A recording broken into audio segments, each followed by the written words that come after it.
Hello everyone, welcome to my channel. இன்னைக்கு நாம standard 10th maths chapter number 1 relation and ஃபங்க்ஷனில் example 1.6 1.7 பார்க்க போகிறோம். எக்ஸாம்பிள் 1.6ல் வந்து கொஷின் என்ன கொடுத்துருக்காங்கன்னா இங்கே பாயிண்ட் வச்ச மாதிரி 1.6ல் கொஷின் என்ன கொடுத்துருக்காங்கன்னு பார்த்தீங்கன்னா எக்ஸ் அண்ட் ஒய்ன்னுட்டு ரெண்டு செட்ஸ் வந்து கொடுத்துருக்காங்க. அடுத்து ஒரு ரிலேஷனை வந்து ஆர்டர்டு பேரில் வந்து கொடுத்துருக்காங்க. 1,2 2,4 3,6 அண்ட் 4,8 வந்து கொடுத்துருக்காங்க.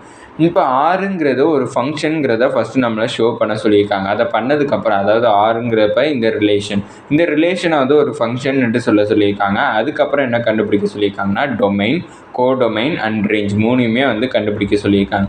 ஃபஸ்ட்டு இதுக்கு நான் ஒரு ஆரோ டயக்ராம் வரைஞ்சிட்டேன்னா ஈஸியாக போயிடும். இந்த ஆரோ டயக்ராம் வந்து எக்ஸுக்குரியது, இந்த ஆரோ டயக்ராம் வந்து ஒய்க்குரிய ஆரோ டயக்ராம். இப்போ எக்ஸோட எலமெண்ட்ஸ் எல்லாத்தையுமே நான் இங்கே எழுதிடுறேன் 1 2 3 4. அடுத்து இங்கே ஒய்யோட எலமெண்ட்ஸ் வந்து எழுதிடுறேன் 2 4 6 8 10. இப்போ வந்து பார்த்தோம்னா இங்கே ரிலேஷன் வந்து கொடுத்துருக்காங்க. ஃபஸ்ட்டு ஆர்டர்டு பேர் என்னன்னு பார்த்தோம்னா 1,2 1,2ங்கிறப்ப 1ஓட 2 வந்து மேப் ஆகிருக்குன்னுட்டு மீனிங். அப்படின்னா 1ஐயும் 2வையும் மேப் பண்ணிக்கிறேன். அடுத்தது 2ஓட 4 வந்து மேப் ஆகிருக்கு. அடுத்தது 3ஓட 6 வந்து மேப் ஆகிருக்கு.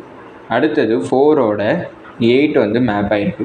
இப்போ ஒரு ரிலேஷன் அதாவது ஒரு ஆரோ டயக்ராம் வந்து ஃபங்க்ஷனாக இல்லையாங்கிறத கண்டுபிடிக்கிறதுக்கு நிறைய ரூல்ஸ் வந்து இருக்குது. என்னென்ன ரூல்ஸ்ன்னு பார்த்தீங்கன்னா 3 டைப்பாக வந்து இருக்கும். இது வந்து இன்புட், இது வந்து அவுட்புட். இப்போ இன்புட்டுக்கு ஒரே ஒரு அவுட்புட் வந்து இருந்துச்சுன்னா அது வந்து ஃபங்க்ஷன். அதுவே 2 இன்புட்டுக்கு ஒரு அவுட்புட் இருந்தால் அதுவும் ஃபங்க்ஷன். அதுவே ஒரு இன்புட்டுக்கு 2 அவுட்புட் இருக்கக்கூடாது. அப்படி இருந்துச்சுன்னா அது ஃபங்க்ஷன் கிடையாது. இப்போ அதுக்கு எக்ஸாம்பிள் வந்து இதை டெஸ்டிங் ஃபார் ஃபங்க்ஷனுங்கிறது இதில் பார்த்துருவோம்.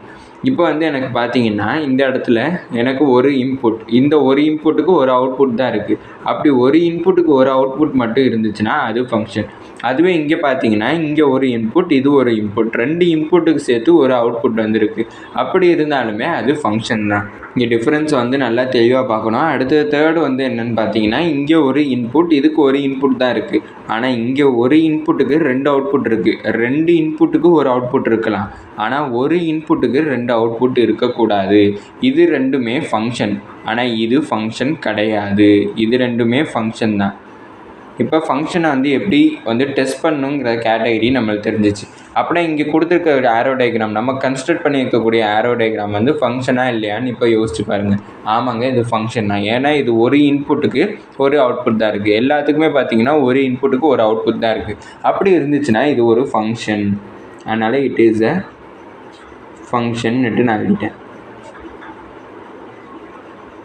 இப்போ இது ஃபங்க்ஷன் கண்டுபிடிச்சாச்சு. அடுத்து என்ன கண்டுபிடிக்கணும்னா டொமைன், கோடொமைன், ரேஞ்ச் இது மூணுமே கண்டுபிடிக்கணும்.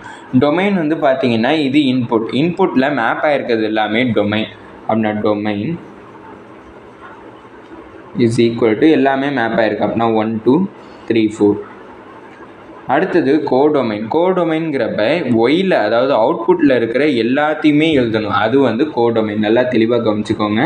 டொமைன்கிறது இன்புட்டில் இருக்கிற மேப் ஆகிருக்கிறத மட்டும் எழுதுவோம்.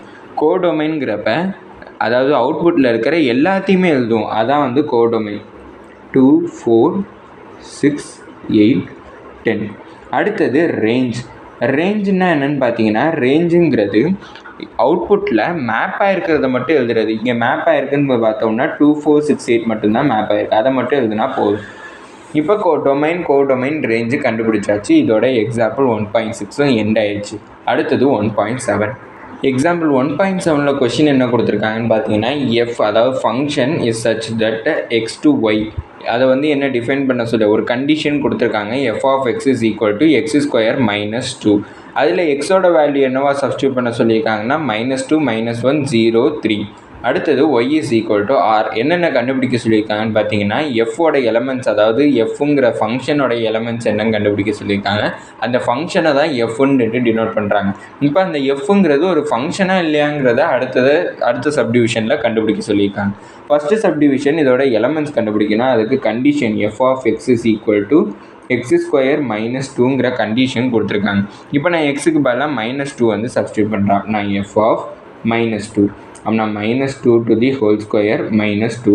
-2 ஸ்கொயர் பண்ணனா என்ன கிடைக்கும் 4. அப்படின்னா 4 - 2 வந்து எனக்கு 2ன்னு கிடச்சிருக்கு. அடுத்தது எஃப் ஆஃப் -1 வந்து சப்ஸ்டியூட் பண்ணேன். அப்படின்னா f of -1 is equal to -1 to the whole square -2. -1 square பண்ணால் 1, 1 - 2 ஓட வேல்யூ -1 வந்து எனக்கு கிடச்சிருக்கு. அடுத்தது f of 0. 0 வந்து சப்ஸ்டியூட் பண்ணால் 0 ஸ்கொயர் -2, 0 ஸ்கொயர் பண்ணால் 0 தான். அப்படின்னா 0 - 2 ஓட வேல்யூ -2 கிடச்சிருக்கு. அடுத்தது f of 3. f of 3ங்கிறப்ப 3 square -2, 3 ஸ்கொயரோட வேல்யூ 9, 9 - 2 வந்து 7. இதான் எனக்கு கிடச்சிருக்கக்கூடிய அவுட்புட். இப்போ நான் எஃப்ங்கிற ஃபங்க்ஷனை வந்து நான் டிஃபைன் பண்ணி எழுதிக்கிறேன். ஃபங்க்ஷனை வந்து நான் எப்படி டிஃபைன் பண்ணி எழுதலாம்னா, அதை ஆர்டர்டு பேர்ஸாக நான் டிஃபைன் பண்ணி எழுதிக்கிறேன். ஆர்டர்டு பேருங்கிறப்ப எக்ஸோட வேல்யூ -2 இருக்கிறப்ப ஒய்யோட வேல்யூ 2 கிடச்சிருக்கு. அப்படின்னா -2, 2. அடுத்தது எனக்கு எக்ஸோட வேல்யூ -1 இருக்கிறப்ப எனக்கு ஒய்யோட வேல்யூவும் -1 தான் வந்து கிடச்சிருக்கு. அடுத்தது எக்ஸோட வேல்யூ 0 இருக்கிறப்ப எனக்கு ஒய்யோட வேல்யூ -2 வந்து கிடச்சிருக்கு. அடுத்தது எக்ஸோட வேல்யூ 3 இருக்கிறப்ப ஒய்யோட வேல்யூ 7 வந்து எனக்கு கிடச்சிருக்கு. இப்போ நான் வந்து ஃபர்ஸ்ட் சப்டிவிஷன் கண்டுபிடிச்சிட்டேன். அதாவது லிஸ்ட் தி எலமெண்ட்ஸ் ஆஃப் எஃபோட எலமெண்ட்ஸ் எல்லாத்தையுமே நம்ம லிஸ்ட் அவுட் பண்ணியாச்சு.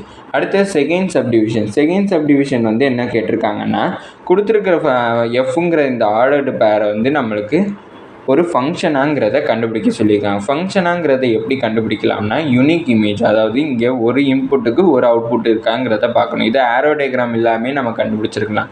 ஏன்னா இது ஒரு இன்புட், இது வந்து ஒரு அவுட்புட், ரெண்டுமே டிஃப்ரெண்ட்டாக, அதாவது இங்கே இருக்கிற எல்லா எலமெண்ட்டுக்குமே வந்து அவுட்புட் டிஃப்ரெண்ட்டாக இருக்குது. ஏன்னா 2ங்கிறது ஒரு -1, -2 to 7, 4மே டிஃப்ரெண்ட். அப்படின்னா எனக்கு டிஃப்ரெண்ட் அவுட்புட்ஸ் தான் வந்து கிடச்சிருக்கு டிஃப்ரெண்ட் இன்புட்டுக்கு. அப்படின்னா இட் இஸ் அ ஃபங்க்ஷன். இதோட எக்ஸாம்பிள் 1.6ம் 1.7ம் எண்ட் ஆகிடுச்சு. மறக்காமல் நம்ம சேனலை சப்ஸ்கிரைப் பண்ணி சப்போர்ட் பண்ணுங்கள். நீங்கள் கொடுக்கக்கூடிய ஒவ்வொரு சப்ஸ்கிரைபும் எனக்கு மிகப்பெரிய சப்போர்ட்டாக இருக்குது. ஏதாச்சும் டவுட்ஸ் இருந்தாலுமே வந்து கமெண்ட் பண்ணுங்கள். தேங்க்யூ.